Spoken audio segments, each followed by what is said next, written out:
Go Harvest. Tirez le maximum de votre moissonneuse-batteuse série S700.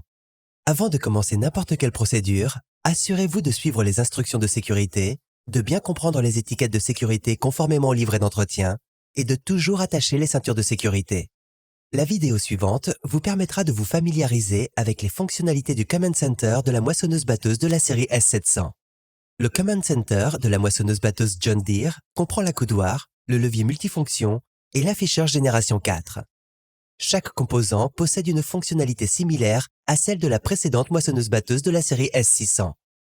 Cependant, certaines améliorations ont été apportées afin d'améliorer l'expérience du client et la productivité. En commençant par l'accoudoir, vous remarquerez un agencement similaire à celui des précédentes moissonneuses-batteuses de John Deere, comme les potentiomètres de commande de la hauteur automatique et du régime du rabatteur pour l'unité de récolte. Au centre se situent les commutateurs d'activation pour l'unité de récolte et le séparateur. À gauche se trouvent les 3 boutons pour le régime du moteur, suivis en dessous par le verrou de transport et les boutons pour la transmission et le frein de stationnement. À droite, vous trouverez les commandes pour le gyrophare, les feux de détresse et les feux de travail. Et juste en dessous, les boutons pour l'infodivertissement et le système d'air conditionné. En haut à droite se situe l'encodeur de l'accoudoir. À côté se situent les commandes de réglage permettant de régler l'écattement du contrebatteur, le régime du rotor, le régime du ventilateur de nettoyage, l'ouverture de la grille à othon et de la grille à grains et le système de air. Sous les commandes de réglage se trouve une série de boutons personnalisables en fonction des besoins du client. Pour finir, vous y trouverez aussi une série de boutons de verrouillage permettant d'accéder aux fonctionnalités de reconfiguration des boutons. Le bouton de verrouillage situé à droite correspond au bouton de reconfiguration de l'accoudoir et le bouton de verrouillage de gauche au bouton de reconfiguration du levier de commande multifonction. Le levier de commande multifonction S700 offre une forme ergonomique avec des boutons reconfigurables. Les fonctions situées en face de l'opérateur sur ce levier comprennent l'interrupteur d'arrêt d'urgence, le déploiement de la vis de vidange, l'engagement de la vis de vidange, le bouton reconfigurable, le réengagement d'autotrack, le relevage, l'abaissement de l'élément de récolte et le commutateur d'inclinaison, le relevage, l'abaissement du rabatteur et le commutateur avant-arrière, ainsi que les boutons d'activation de l'élément de récolte. Sur la face arrière de ce levier se situent 4 autres boutons reconfigurables au moyen du codeur de déroulement reconfigurable ci-dessous. L'afficheur génération 4 à écran tactile de 10 pouces avec barre de navigation se trouve fixé sur l'accoudoir. Les boutons de la barre de navigation permettent à l'opérateur d'accéder rapidement aux applications de la moissonneuse-batteuse. En haut de chaque page se situe une barre d'état et en bas, des touches de raccourci donnant accès aux applications et fonctions les plus courantes.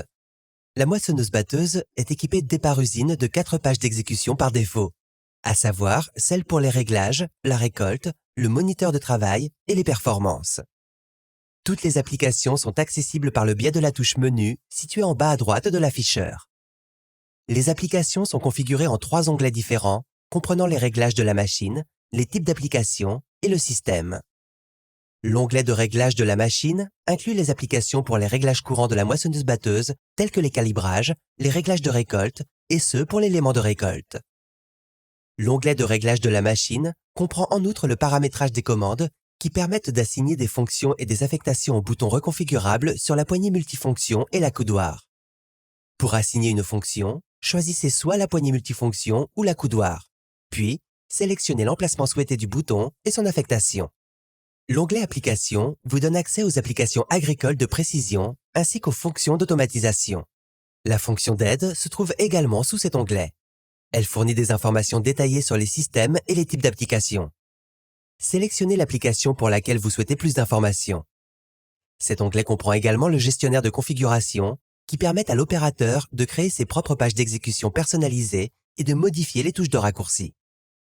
Pour créer une page d'exécution personnalisée, sélectionnez toutes les pages d'exécution, puis l'icône « Ajouter une nouvelle page » située en bas. Saisissez un nom pour cette page et ajoutez les modèles en conséquence. Pour modifier la barre de raccourci, sélectionnez les barres de raccourci et la barre de raccourci par défaut. Puis, sélectionnez la touche de raccourci que vous souhaitez supprimer et appuyez sur « Ajouter une touche de raccourci », puis sur le type d'application souhaité. Pour finir, l'onglet Système comprend les applications qui vous permettent de configurer et modifier les réglages de l'afficheur. Pour retourner aux pages d'exécution, fermez et quittez le menu en appuyant sur X dans le coin supérieur droit.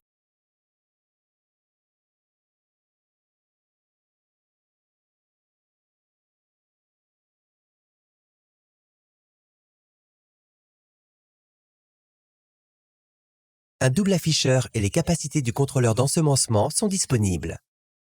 L'alimentation des accessoires est fournie au niveau de l'accoudoir via la prise USB et la prise électrique, ainsi que par le biais d'une barre d'alimentation située sur le côté du siège. Veuillez noter que la configuration de la machine et ses options peuvent être différentes d'une machine à l'autre. Cette vidéo est destinée à servir de guide de référence rapide pour le Gen 4 Command Center des moissonneuses-batteuses de la série S700. Pour de plus amples instructions détaillées, veuillez consulter le livret d'entretien ou contacter votre concessionnaire John Deere.